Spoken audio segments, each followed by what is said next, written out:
Hello mga friends, meron tayong delivery dito galing ito sa Shopee.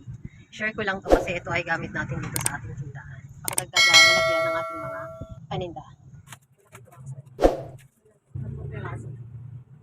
Yan, 3, 8, 4. Namili pala tayo ngayon mga kasari. So ito yung unang box. Sabi na sa akin, i-display ko rin sa aking mga lalagyan. Pero naalala kong i-share ko muna. So ito pala. Ito yung ating unang box. No? Puno yan ng mga dilatas. So sa mga dilata natin, meron tayo dito. Ito, San Marino na maliit. 6 na piraso to yung chili, yung maanghang. Tapos meron tayong pula dito.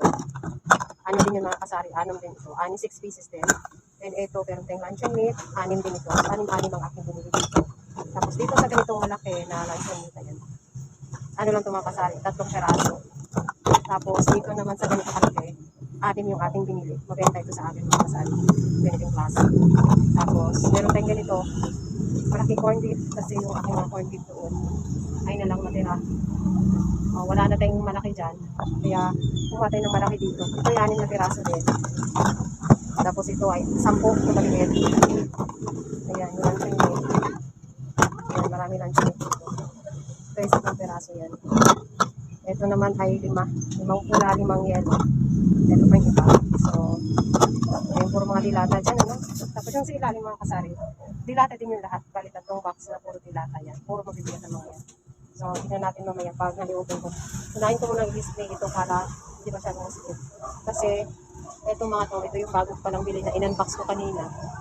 Ito, so, ito yung plastic ng Cheerios. Binuksan ko na. Tapos, ito pa yung isa. Kasi ito na yung na-unbox ko na mga kasama. Nalagyan na natin yung mga school supplies. So, kaya bumili ako nito kasi para hindi maalikabukan yung mga school supplies. At saka yung mga iba ko yung maliliit na school supplies din dito ko nilagay. Ayan. So, ito yung maganda siya mga kasari kasi meron siyang pangsarap. Ayan. So, hindi maalikabukan ng ating mga panindang school supplies kasi hindi naman to talagang fast moving eh. Rarely itong nabibili. Kaya kailangan natin itago para hindi ma-damage, hindi mapuno ng alikabok. Kagaya nitong mga ito. Ayan, so yan. Dadaglagan ko pa yan kasi meron na nga tayong nalagyan. Ayan. So dito ko sana ilagay, tabi dito. Kaso hindi na pala siya cash nakasama. Siguro kung small, may pagkasya ko dito yung isa. So dito ko na lang sa ilalim nila. Ayan. Ayan. Para maganda naman tingnan dyan sa ilalim. Puno. So ito pala yung napamili natin. Sabay-sabay ko lang share sa inyo mga kasari. Ano? Ito yung box na to. Ayan. Ayan. Saka yung saka ito nga inabuksan natin. Tapos ito yung mga chichirya. Nilagay ko muna dyan pagsamantala. Kasi ito, gagawain ko pa ito. Ayun, titingnan ko mamaya kung anong pwede kong ilagay. Tapos ito, ilagay muna natin sa mga displayhan para makagalaw tayo. Kasi time check mga kasari is 5 o'clock. Almost 5. So mamaya ito bibilihan na. So mahirap dito magkikilo ng bigas kasi nandito ko sa may bigas natin. So kailangan ko na siyang matanggal at mailagay doon sa mga lalagyan. So see you later mga kasari. So ito na mga kasari, malinis na ang daanan natin dito kasi naayos ko na lahat. Yung ating mga napamili, ay hindi pa pala naayos lahat. Meron pa palang naiwan ditong isang plastic na ito, yung mga vinegar natin and yung ating mga soy sauce. And meron pa pala ditong isang box na to na hindi ko pa na-open. Ito ay mabigat din. At ang laman niyan ay puro din mga dilatas. Kasi mga kasari, yung ating mga dilata, as you can see, nailagay ko na lahat. So sobrang siksika na po sila dyan lahat. Oh. Nagsisiksika na, so hindi ko na mailagay yung iba pa. Ayan, siksika na dyan. Ayan. So dito, saka ilalim and extension ko na. Kasi nga, hindi ko na mailagay. Ayan, puno-puno yan dyan. Oh, so hindi ko na mailagay yung iba. Ayoko naman yung paras ng ibang nag-arrange na dito lang lahat. So parang hindi nagagamit yung sa likod. Kaya ganyan ako mag-ayos ng aking mga dilatas. Yan, para mailapag ko lahat. Yun, so yung mga nandyan, at saka dito, ayan yung bungi na yan. At saka ito, at saka yan. Ay nandoon pa sa box na maliit. So hindi ko pa, napagod na ako mga kasari. Kaya hindi ko natapos. So ito, i-share ko na lang muna. Tapos nandito na rin yun sa baba yung aking mga Argentina na meatloaf and beef loaf. Ayan, may extra pa tayo ditong Argentina. Kasi nandun sa harap yung iba. And mga kasari, nakabili na pala tayo ng ating itlog. Ito bago na tong 4 na tray nito. So yung itlog natin mga kasari, medyo mura na ngayon. 230 na po ang per tray. At 239 pesos na pabentahan po sa isa. So dati ay 10 pesos, medyo bumaba ngayon. Kasi nga dahil tag-init na, so medyo marami ng supply ng egg, kaya medyo nagmura. Kasi kung maraming supply, so mas nagmumura yung ating mga produkto kapag maraming mga supply. So ayan, tag 9 na pesos ng ating bentahan dyan sa ating itlog. And meron pa tayong asukal doon. Si asukal din mga kasari medyo bumaba na. Tag 70 pesos per kilo na ako sa aking asukal na brown. And marami pa tayong stocks dito sa ilalim. Ayan, ayan hanggang dyan sa kabila. And dito rin. Hanggang dyan. And dito rin. Ayan, puno. So, namili tayo ng marami kahapon. Nag-stocks tayo ng marami. At kagaya din ng ating mga biscuits. Ayan, napuno rin siya. Marami din tayong biscuits na binili. At mga candy-candy natin. And ito yun, ating pang stocks ng biscuits. Ayan, so namili tayo ng marami. So yung binili ko mga kasari, yun lang mabenta ko na biscuits dito sa aking tindahan. So kung bibili sila ng per pack sa akin, benta ko lang ay 66 pesos. Si Revisco, strawberry, si butter and si choco. Ayan, 66 lang bentahan ko dyan. So nasa, malaki-laki rin naman ang tutubuin kapag per pack nila binibili kasi isang bentahan lang agad. So ito pala ay nagtsatsa ako. Ayan, so nilagay ko lang dyan. Tsaka na yung iniinom ko mga kasari, hindi kape. So, eto, meron tayo dito mga Del Monte, ayan. Tag 37 pesos, bentahan ko dyan. Pati yung sweet, ayan. And, ayun, yun yung ating mga stocks. Ayan, meron na ako niyan. Saka ito, kasi nga naubos yun. Eto, hindi pa ako nakabili, wala pang stocks na ito. Kasi ko kumama, dalawa na lang. And, yung iba nating stocks pala ng mga, ayun, dito natin nilagay sa ilalim. Saka ito, at saka yung mga nandun. And ito yung bago natin nilagyan ng ating school supplies, no? Nagaganda ng mga kasari kasi silyado na siya. Hindi na siya naarikabukan sa loob.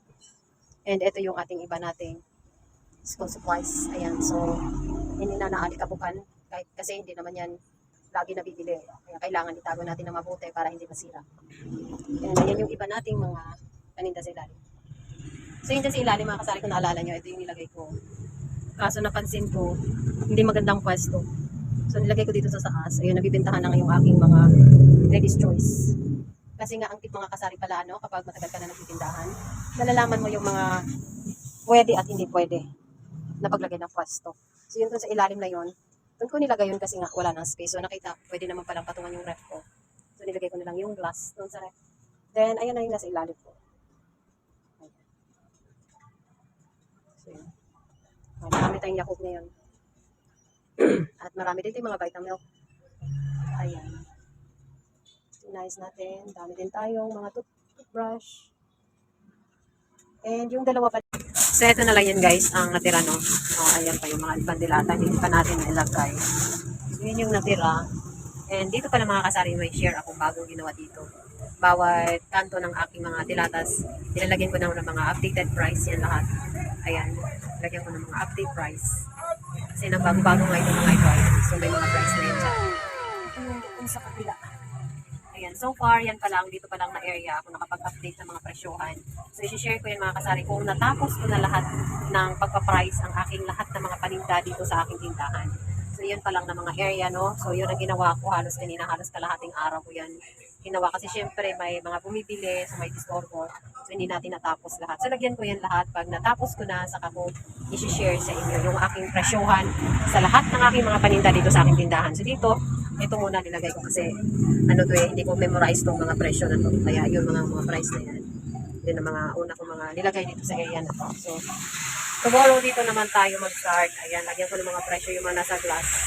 At saka yung mga itong mga yan. Kasi minsan nagtatao dito yung anak ko at saka yung pares ko. So, hindi nila alam yung presyo. At saka mga kasari, meron pala akong panibagong i-share din. Ito palang mga SIM card natin ay nagmahal na, no? Dati ito bentahan ko ay 30 pesos, ngayon ay 39 na pala yung mga TNT and yung mga token text. And mahal na din pala ito si Smart. Nakalagay sa akin 40 pa, pero 49 na pala yung SRP nito.